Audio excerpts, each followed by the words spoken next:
اور اس میں ہم نے کہا ڈاکٹر عافیہ صدیقی کے وہ سلسلے کے اوپر بھی میں نے بہت احتجاج کی ہے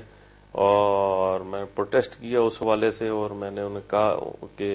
یہ ہماری عوام کی جو ہے وہ دلوں کی عکاسی ہے اور اس چیز کو جو ہے لائٹ لینے کی ضرورت نہیں ہے. ڈاکٹر عافیہ صدیقی کے معاملے کو جو ہے وہ سارٹ آؤٹ کرنے کی ضرورت ہے. وہ اس کے ساتھ اگر کوئی ایسا مسئلہ ہوا جو اس کے ساتھ بے انصافی کی گئی تو میں سمجھتا یہ ہوں کہ اس کا بڑا شدید رد عمل ہوگا. لہٰذا میں سمجھتا یہ ہوں کہ اگر آپ جیسے چاہتے ہیں کمیونیکیشن گیپ ختم ہونا چاہیے، نیگوسیشن ہوئی ہے، ڈسکشن ہونی چاہیے، ہمارا امیج بہتر ہونا چاہیے، تو اس میں آپ کو نہ صرف ڈاکٹر عافیہ صدیقی بلکہ اس کے علاوہ بھی ایسے مسنگ پیپل جو ہزاروں کی تعداد میں ہیں، جن کا پتہ نہیں چل رہا ہے، ان لوگوں کو اور پچھلی حکومتوں نے جو ہے وہ دوسرے ملکوں کے حوالے کی ہیں. تو جو اس وقت افغانستان کی جیلوں میں یا ادھر ادھر کی جیلوں میں اگر وہ کلیئر ہو چکے ہیں آپ کی انکوائری کے اندر، تو آپ ان کو فارغ کریں اور انوسینٹ لوگوں کو نہ کریں ڈسٹرب. اور اگر کوئی کرمنل ہے جنہوں نے کوئی کرمنل ایکٹیویٹی، تو ان کو پھر قانون کے مطابق ان کے ساتھ معاملہ کریں اور ان کو کورٹ تک رسائی دیں. میں تو یہ سمجھتا ہوں. آپ کہتے ہیں کہ کس سلسلے میں جو نیٹو حکام کی جانب سے دعوت دی گئی تھی پارلیمنٹریز کی، اور کیا نتائج متوقع ہیں آپ؟ میں سمجھتا یہ ہوں جی کہ یہ جو دعوت دی گئی تھی یہ تو بیسیکلی ایک سٹارٹ تھا، جس میں سمجھتا ہوں کہ ان کا ایک اچھا عمل ہے. جبکہ جیسا کہ ہم بلیو رکھتے ہیں ڈسکشن کے اوپر، ڈیبیٹ کے اوپر، نیگوسیشن کے اوپر، تو ہم تو محبت کا پیغام دیتے ہیں، امن کا پیغام دیتے ہیں. ہم تو چاہتے ہیں، ہمارا مذہب بھی اسی چیز کا پیغام دیتا ہے. اور یہ ہمارا ملک ہے، ہماری جگہ کے اوپر سارا کچھ ہو رہا ہے، ہماری سرزمین کے اوپر سارا کچھ ہو رہا ہے. تو ہم کبھی بھی نہیں چاہیں گے کہ یہاں پہ کوئی ایسا کام ہو جس سے علاقے میں خرابی ہو، علاقے میں جو ہے تباہی ہو. تو ہم تو خود چاہتے ہیں کہ یہاں پہ جو ہے پیس آئے، اور اس کے لیے ہم سمجھتے ہیں کہ ایسے ایکشن کرنے کی ضرورت ہے جس سے لوگوں میں جو ہے ان کا ایک امیج کریٹ اچھا ہو، اور جو ایجنڈا لے کر آئے ہیں اور جو کہتے ہیں کہ ہم ڈیولپمنٹ کرنا چاہتے ہیں، ڈیولپمنٹ کریں، ڈیولپمنٹ کر کے دکھائیں. لا اینڈ آرڈر سچویشن آپ کی خود بخود بہتر ہوگی جب لوگوں کو روزگار ملے گا، جب آپ اس قسم کے کام کریں گے. لیکن اگر آپ جس طریقے سے کیری لوگر بل اور یہ دوسرے تیسرے معاملات ہوئے ہیں، اسکریننگ ہو رہی ہے اور ڈرون اٹیکس ہو رہے ہیں اور مختلف قسم کی جو جہاں پر سیکورٹی ایجنسیز کا نام سن رہے ہیں، زی کے حوالے سے، ڈائن کور کے حوالے سے، تو یہ کوئی اچھا پیغام نہیں دے رہی ہیں چیزیں. تو ایسے کام نہ کریں جس سے معاملات جو ہیں وہ شکوک کی طرف جائیں. ایسے کام کریں جس سے معاملات جو ہیں وہ بہتر ہوں. مستقبل میں کوئی اچھے نتائج اس دورے کے نکلنے کے امکانات ہیں؟ میں سمجھتا ہوں کہ جی ہر کام اگر آپ اچھی،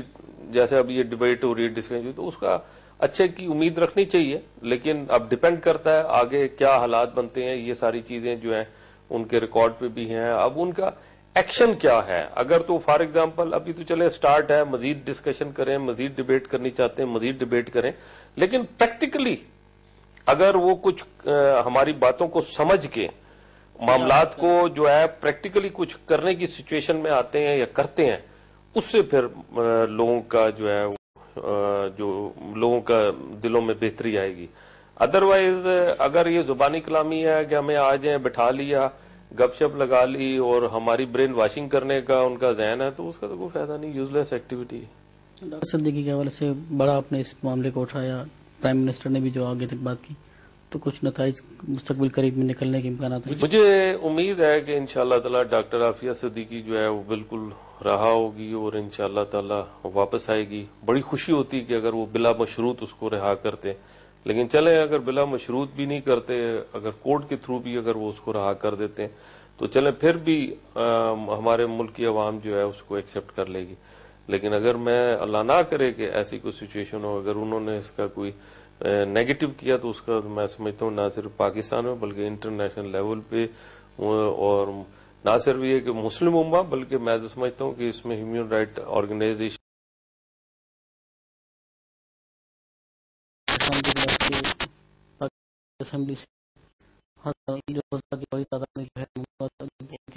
جو ہزاروں کی تعداد میں جاری ہوئے، کہ آپ نے تحقیقات کو شروع کروائی اور کیا صورتحال ہے اس میں؟ ابھی تک میرے پاس رپورٹ نہیں آئی. میں نے تو ان سے میں نے ان سے جو رپورٹ مانگی تھی وہ میں نے کہا تھا کہ ایک ایک ممبر پارلیمنٹ سے کنفرم کرا کے دیں کہ کتنے کتنے لیسنس آپ نے ایک ایک سینیٹر, MNA, MPA, اور جو آپ کہتے ہیں کہ یہ کوئی اپنا علاقے کا ایک بڑا آدمی ہے, نوبل پرسنل, نوٹیبل قسم کے لوگ ہیں, تو ان سب کی ہمیں لسٹ دے اور ان سب سے کنفرم کرا کے دیں. تو میں سمجھتا ہوں کہ وہ سب آ جائیں تو اس کے بعد یہ معاملہ آگے بڑھے گا, اور اس میں میں سمجھتا ہوں کہ اس سے جو ہے وہ اس میں کافی پرابلمز ہیں, مسائل ہیں, اور اس میں جیسے کہ اس وقت پتہ نہیں آپ کو یاد ہو کہ ایک ادھر پلانٹ لگایا گیا تھا مشینری کا, جس میں وہ کارڈ کی طرح کے لائسنس ایشو ہو رہے تھے, تو وہ جس پارٹی نے لگایا تھا اس نے خود سے ہی پتہ نہیں ہزاروں کے حساب سے جو ہے ایشو کیے ہوئے لائسنس, ان کو بھی چیک کرنا پڑے گا کہ آیا کہ کتنے کی پرمیشن تھی اور بغیر پرمیشن کے کتنے نکالے گئے, اور میں سمجھتا ہوں کہ جو غیر قانونی ہے ان سب کو کینسل کرنا ہوگا. لیکن کراچی میں ایک جو عاشورہ کے بعد جو سلسلہ شروع ہوا ٹارگٹ کلنگ کا, وہ روز بروز بڑھتا جا رہا ہے, کیا صورتحال دیکھ رہے ہیں امن و امان کے حوالے سے؟ میں سمجھتا ہوں کہ سیاست جو ہے ملک اور قوم کے انٹرسٹ جو ہے وہ زیادہ ہے, سیاست جو ہے وہ سیکنڈری چیز ہے. تو ہمیں اس طرف غور کرنا ہوگا کہ ہمارا جو ہے اس میں بہت بڑا نقصان ہوا ہے, جو کراچی میں کلنگ ہوئی, اس کے علاوہ جو عاشورہ کے بعد جو وہاں پہ انسیڈنٹ ہوا ہے اس سے بہت بڑا نقصان ہوا ہے, اربوں روپے کا نقصان ہوا ہے. اور میں سمجھتا ہی ہوں کہ ان ساری چیزوں کو جو ہے وہ ہمیں ٹھیک کرنے کی ضرورت ہے اور مل جل کے چلنے کی ضرورت ہے. اور میں ساری پارٹیوں کو جو ہے آپس میں ایک دوسرے کے ساتھ جو ہے وہ ہاتھ بڑھانے کی ضرورت ہے, اور ان کو چاہیے کہ اپنے دل کو بڑا کر کے اور صرف ملک اور قوم کی بہتری کے حوالے سے ایسے فیصلے کیے جائیں, ایسے سٹیپ لیے جائیں